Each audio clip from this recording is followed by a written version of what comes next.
अस्सलाम वालेकुम, बिस्मिल्लाहिर्रहमानिर्रहीम। वेलकम टू माय चैनल पढ़ो लर्न टुगेदर। उम्मीद है कि आप तमाम लोग खैरियत से होंगे। आज हम लोग गैस पेपर क्लास 9 के केमिस्ट्री के गैस पेपर को डिस्कस करेंगे और देखेंगे इसमें कौन कौन से सवालात इंपॉर्टेंट हैं, क्योंकि ये फर्स्ट गैस पेपर है क्लास 9 का। अब रेगुलर बेसिस में आपको तमाम सब्जेक्ट्स के क्या मिल जाएंगे, गैस पेपर और टारगेट पेपर्स मिल जाएंगे। ठीक है, तो चलें आज इसको सॉल्व करते हैं, देखते हैं इसमें कौन कौन से क्वेश्चन मैं आपको बोर्ड में मैंशन करूंगा। इंशाल्लाह तमाम क्वेश्चन कौन से होंगे वो मोस्ट क्वेश्चन इंपॉर्टेंट क्वेश्चन होंगे। इससे पहले ही मैंने आपको पिछले साल ही प्रोवाइड किया था, जो 9 के बच्चे थे अब मैट्रिक में जा चुके हैं, तो उनके लिए भी क्वेश्चंस प्रोवाइड किए गए थे और अब भी जो है उसी तरीके से क्वेश्चंस प्रोवाइड करेंगे। साथ साथ अगर आपको न्यू मैथमेटिक्स बुक की जो है आपको कंप्लीट लेक्चर चाहिए तो मेरे चैनल के अंदर अपलोड है, हर चैप्टर्स के हर क्वेश्चंस अल्हम्दुलिल्लाह मैं अपलोड कर दिए, आप जाके उसे भी चेकआउट कर सकते हो। तो चलो आ जाओ गैस पेपर देखते हैं, टारगेट पेपर देखते हैं कि इसमें कौन कौन से क्वेश्चंस इंपॉर्टेंट हैं और देख लेते हैं। तो सबसे पहले मैं आपको क्या बताऊंगा, लॉन्ग क्वेश्चंस के बारे में बताऊंगा कि लॉन्ग क्वेश्चंस आपके पास कौन कौन से इंपॉर्टेंस हैं। ठीक है, तो चलो आज इसको देख लेते हैं कि लॉन्ग क्वेश्चन हमारे पास कौन कौन से हैं।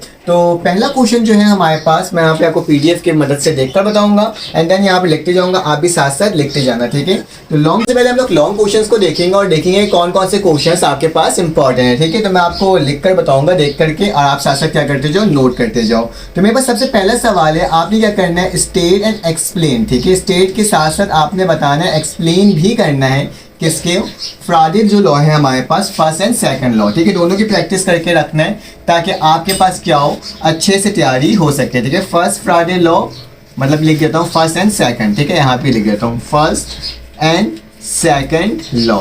ठीक है, तो आपने फ्राडे फर्स्ट एंड सेकंड लॉ की तैयारी करनी है। ठीक है, एज अ लॉन्ग क्वेश्चंस के लिए ये फिलहाल शॉर्ट में भी आ जाता है। ठीक है, फिर आपने डिस्क्राइब करना है रदरफोर्ड एटॉमिक मॉडल। ठीक है, तो मैं यहाँ पे लिख देता हूँ कि आपने डिस्क्राइब करना है, डिटेल में बताना है, हर चीज़ बताना है कि किस तरह से रदरफोर्ड एटॉमिक मॉडल हमारे पास है। ठीक है, तो ये भी मैंने आपके सामने लिख कर बता दिया है। ठीक है, तो ये एक सवाल आपके लिए मोस्ट इंपॉर्टेंट सवाल है। ठीक है, तमाम सवाल जो मैं आपको लॉन्ग क्वेश्चन बताऊंगा वो क्या होगा, वो मोस्ट इंपॉर्टेंट होगा, तो आप साथ साथ लिखते जाएं। अगर आपको इसको पीडीएफ वर्जन में चाहिए तो आपके पास मेरा प्राइवेट ग्रुप है, उसके अंदर आप उसमें आके ऐड हो सकते हो, या फिर आपको पब्लिक ग्रुप में ऐड होना है तो आप पब्लिक ग्रुप में भी ऐड हो सकते हो। ठीक है, आपका नंबर शो हो रहा होगा, उसमें आप मुझे मैसेज कीजिएगा और मैं आपको क्या कर दूंगा, ऐड कर दूंगा, उसमें आपको प्रोसीजर बता दूंगा। Public group free of cost है हमारे पास। ठीक है, फिर उसके बाद लिखा हुआ नेक्स्ट क्वेश्चन जो है, क्वेश्चन नंबर 3 मेरे पास है, वो क्या है, what is covalent bond. Covalent bond क्या होता है। ठीक है, एज अ लॉन्ग क्वेश्चन बता रहा हूँ मैं आपको, बार बार आपको मैं ये चीज़ बता रहा हूँ कि कोवलेंट बॉन्ड हमारे पास क्या होता है। ठीक है,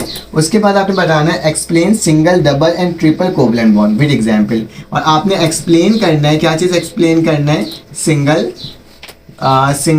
ठीक है, आपने क्या करना है, single double and triple covalent bond. ठीक है, तो मैं यहाँ पे लिख देता हूँ single double and triple covalent bond. ठीक है, ट्रिपल भी लिख देता हूँ। ठीक है, आपने क्या करना होगा, कोवलेंट बॉन्ड को इसको एक्सप्लेन करना होगा। ठीक है, कोवलेंट बॉन्ड। ठीक है, तो हमारे पास हो जाएगा ये।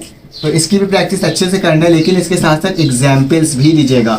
अगर एग्जाम्पल्स नहीं दोगे तो पेपर्स में मार्क्स इतने अच्छे नहीं आएंगे। ठीक है, लॉन्ग में तमाम चीज़ें आपने बताना होता है। ठीक है, फिर हमारे पास 4th क्वेश्चन जो आ गया है वो क्या आ गया, आपने करना है डिफाइन सोल्यूबिलिटी। ठीक है, मैं लिख देता हूँ यहाँ पे, आपने डिफाइन करना है कि सोल्यूबिलिटी क्या होती है हमारे पास। ठीक है, इसके बारे में आपने डिटेल बताना है। फिर उसके बाद आपने इनलिस्ट करना है। ठीक है, द नेम, क्या आपने नाम बताना है किसका, फैक्टर अफेक्टिंग ऑफ सॉल्युबिलिटी। तो लिख देता हूँ कि आपके पास क्या है, फैक्टर अफेक्टिंग ऑफ सॉल्युबिलिटी।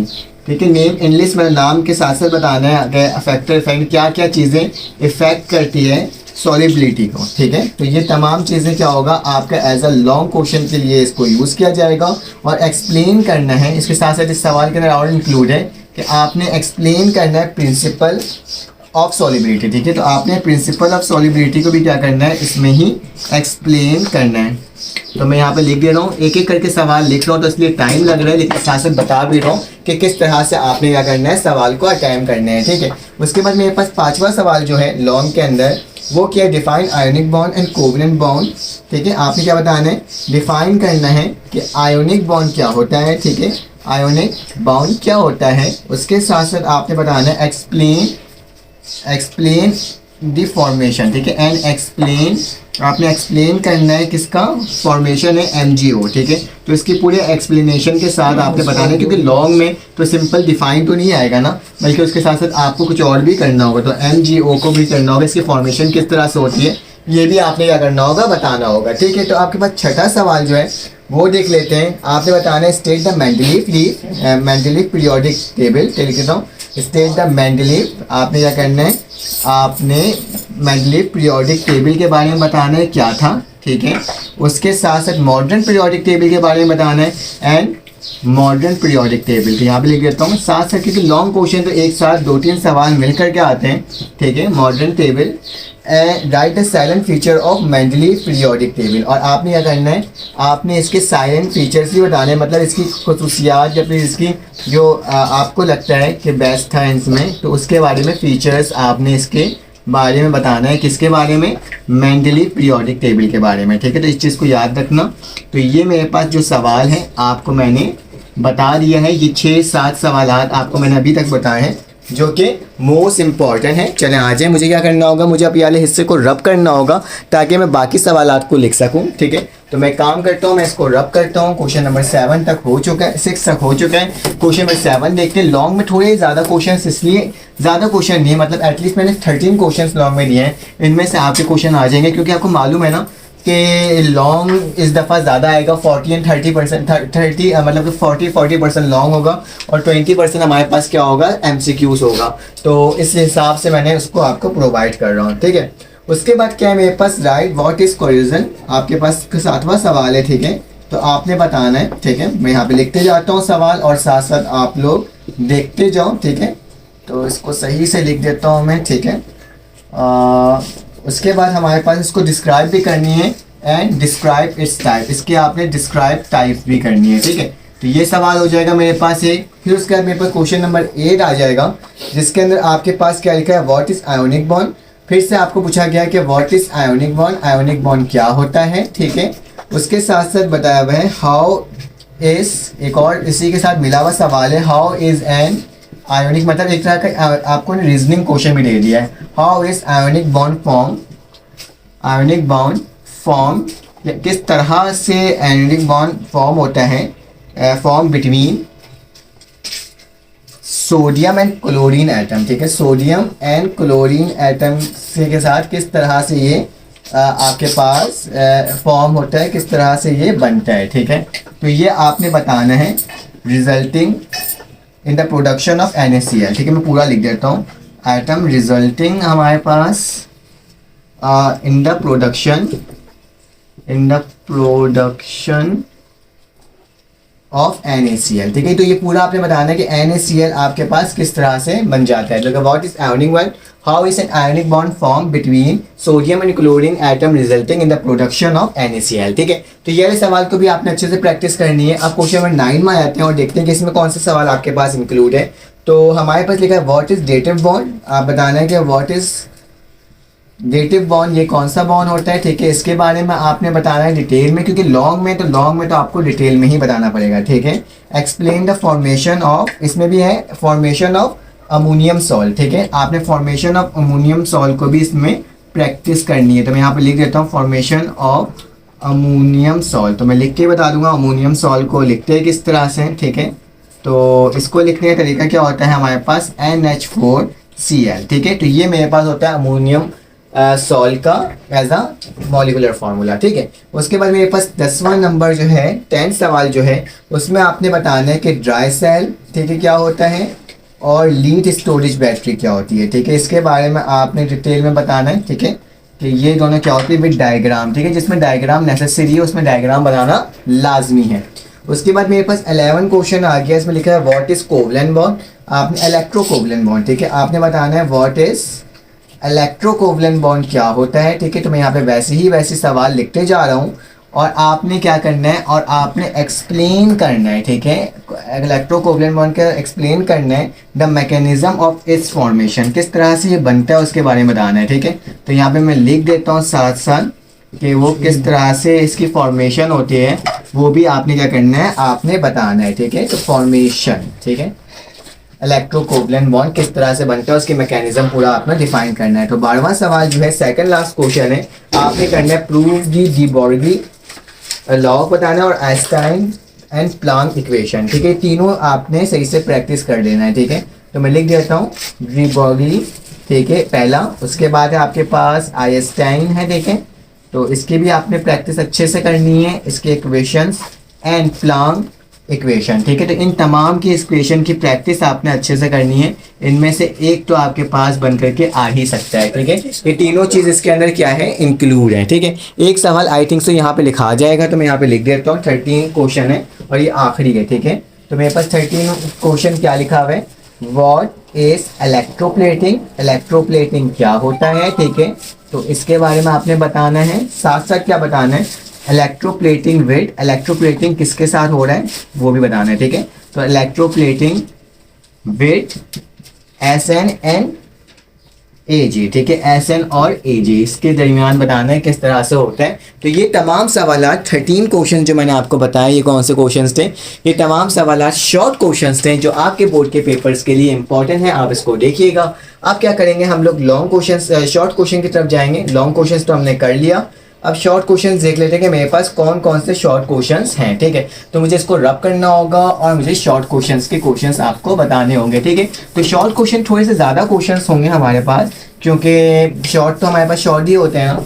तो उस हिसाब से हम लोग देखेंगे कि हर चैप्टर से, क्योंकि बुक काफ़ी ज़्यादा, कोर्स ज़्यादा है, इसमें टॉपिक्स ज़्यादा हैं, तो इसमें आपके पास क्वेश्चंस भी क्या हैं, ज़्यादा हैं, ठीक है। तो मैं इसको रब कर देता हूँ और मैं आपको लिख के दिखा देता हूँ कि आपके पास कौन कौन से क्वेश्चन इंक्लूड हैं।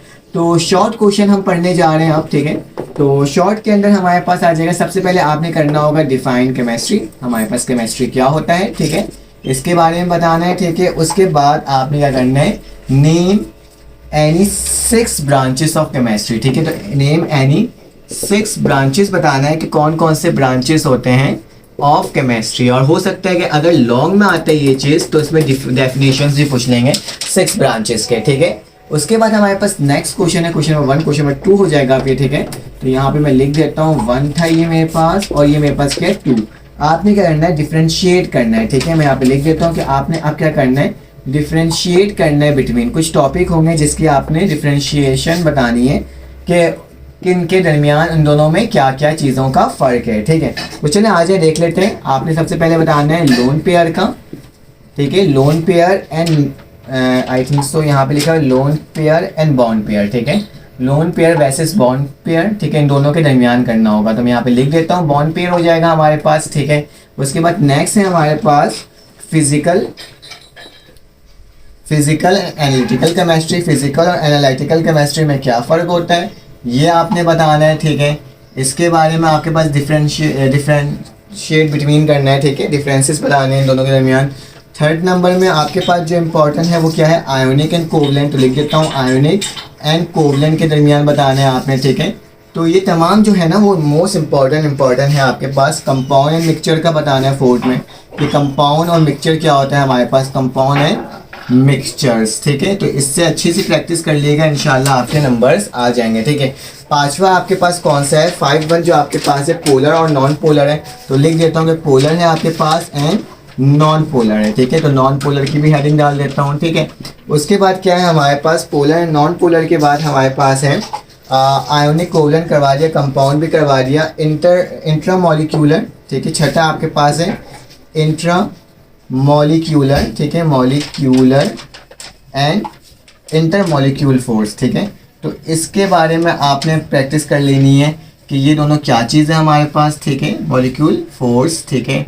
उसके बाद नेक्स्ट जो है हमारे पास आई थिंक सो ये हमारे पास मोर देन इनफ है, ठीक है। 6 डिफरेंसेस है जो कि मैंने आपको प्रोवाइड किए हैं, इसकी प्रैक्टिस कर लेना, इंशाल्लाह हो जाएगा आपके पास।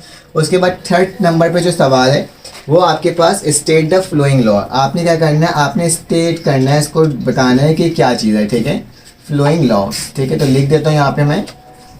तो मेरे पास कौन कौन से लॉस है देख लेते हैं। वो पहला हमारे पास है मॉडर्न पीरियोडिक टेबल, ठीक है। मॉडर्न पीरियोडिक टेबल क्या होता है, इसको लिख देता हूँ पीरियोडिक टेबल, ठीक है। उसके बाद मेरे पास क्या है, सेकंड वन में है हमारे पास Faraday first and second law, ठीक है। तो लिख देता हूँ Faraday first and second law, ठीक है। शॉर्ट के लिए तो सिर्फ स्ट्रेट करना होगा, उसके अलावा और कुछ नहीं लिखना होगा, ठीक है।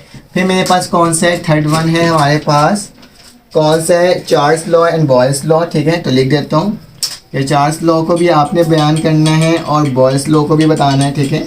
तो सब यहाँ पे लिखते जा रहा हूँ, ठीक है। उसके बाद क्या है हमारे पास डोबिनियर लॉ ऑफ ट्रायल, इसके बारे में आपने बताना है कि ये हमारे पास क्या है, ठीक है। तो मैं लिखते जा रहा हूँ, आप लोग भी देखते जाओ, ठीक है। लॉ ऑफ ट्रायल, ठीक है। तमाम लॉज क्या है, मोस्ट इम्पॉर्टेंट है, ठीक है। और यहाँ तक है हमारे पास, तो मैंने ये आपको बता दिया। बाकी तमाम चीज़ें मैं आपको पीडीएफ में बताता हूँ कि किस तरह से उसे आपने देखना है, ठीक है। तो अब आपके पास पीडीएफ नज़र आ रहा होगा जिसके अंदर लिखा हुआ है, मैंने डिफरेंशिएट तो बता ही दिया था आपको, साथ साथ कंपाउंड बता दिया। हाँ, डिफाइन द फ्लोइंग ट्रम, आपने ट्रम को डिफाइन करना है कि ग्राम्स लॉ ऑफ डिफ्यूजन क्या होता है, एटॉमिक मास क्या होता है, ठीक है। ग्राम एटॉमिक मास इसको बताना है, ठीक है आपने। फिर देन आपने बताना है ग्राम मॉलिक्यूलर मास को, ठीक है। उसके साथ साथ आपने ग्राम फार्मूला मास बताना है, ठीक है। उसके बाद हमारे पास नेक्स्ट क्या है, डिस्क्राइब द रिलेशनशिप बिटवीन, ठीक है। Describe the relationship between empirical formula और मॉलिक्यूलर फार्मूला, आपने बताना है इन दोनों के दरमियान क्या है। उसके बाद हमारे पास क्या है, state the law with example, ठीक है। पीरियोडिक टेबल मैंने आपको बता ही दिया था। और उसके बाद फ्राडे and Charles law and boys law मैंने बता दिया था। आपने बताना है शॉर्ट में डिस्क्राइब करना है किस चीज़ को, आपने करना है कि सॉल्युबिलिटी क्या है और फैक्टर अफेक्टिंग ऑन एड्स, ठीक है। Why ionic compound is solid, ये एक तरह का आपके पास रीजनिंग क्वेश्चन है, ठीक है। तो इसको भी अच्छे से देख लेना। Define the chemical bond and explain the flowing example with the help of example and characteristics, ठीक है। उसके बाद बताना है डिफाइन केमिस्ट्री क्या होता है, describe the branches and important role of हमारे पास क्या केमिस्ट्री इन सोसाइटी, ठीक है। इस चीज़ को देख लेना।